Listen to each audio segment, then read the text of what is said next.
Flyvault.net presents Where the River Bends, a fly fishing short story. And now, Where the River Bends. It was early March of 1951, and the final bell of the day had just rung for the students at Harding High. As the students vacated the campus, the janitorial staff clocked in to tend to their usual duties. It would be just a few hours before Ben Egger would arrive at the campus to greet his adult students for another fly tying lesson. The school, located in the downtown area of St. Paul, made it an easy location for the fly tying students to meet and delve into a new tying lesson that Ben had waiting for them. As Ben's tying classes began to gain popularity, the space began to shrink. Close bonds were beginning to form, and at one point students became more or less members to an unofficial club. They would have smaller group meetings at each other's houses and occasionally gather at local pubs to tie flies, swap stories and trade materials. Tying materials were not easily obtained, so gathering together as a group to exchange furs, hackles and whatever else had been collected improved the quality of this young group. Ben had a few friends in the St. Paul Fly and Bait Casting Club. At some point, prior to April of 1952, they decided to merge, forming what would eventually become the St. Paul Fly Tyers and Fishermen's Club. Ben took great pride in this newly founded organization and incorporated the club upon its inception. Some years later, in a 1976 interview, Ben had stated that it was in fact his club that was the first to use a kitchen blender to combine different furs to make and blend dubbing. This would later morph into the more practical approach of using a coffee grinder for the same purpose. One of the earliest members to join was a young lawyer who was affectionately nicknamed the Johnny Appleseed of Hackle. He had taken great interest in raising chickens for the purpose of harvesting the birds for their hackle and had sought out the best birds he could find to breed.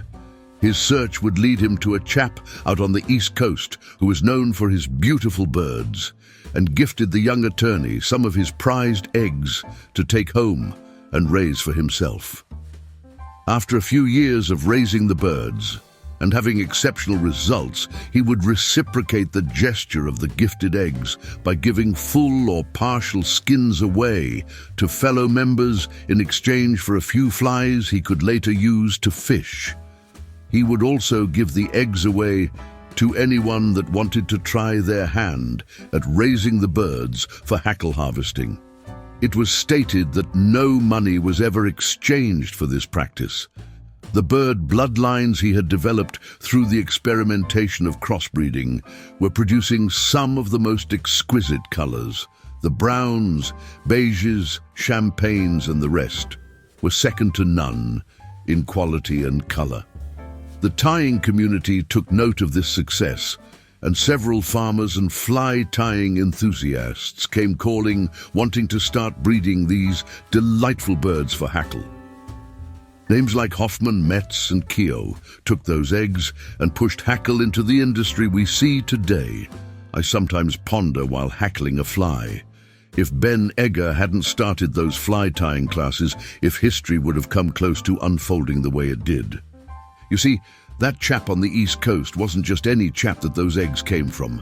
That chap was, in fact, the legendary Harry Darby, the Catskills fly-tying extraordinaire and his famous prize-winning chickens. Without those tying classes and the merging with the bait-casting club, there may have never been a small group to swap materials that ultimately led to the legendary Hackle bloodlines that we adore to this day.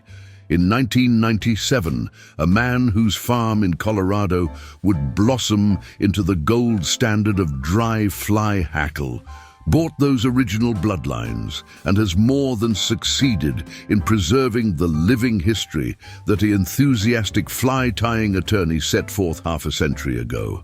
And now his decades of work is under the careful supervision of Tom Whiting and Whiting Farms, and you still see his name on the packaging of the Herbert minor lines of Hackle. That Johnny Appleseed of Hackle was Andy Minor, the generous fly-tying attorney that you can most likely thank for the hackle in your hand. And now you have heard a long-lost story from a tyer's bench, and one you can share with your friends when you meet them. Where the River Bends. I heard a loud beeping noise outside the other day. When I investigated the sound, there was your subscribe button with flags in hand shouting. He was guiding the delivery team to place the new bathtub in the front yard. This takes sunbathing to a different level. Hopefully he keeps his shorts on, or he could get punched in the nose. Take care, my friends, and as always, happy tying.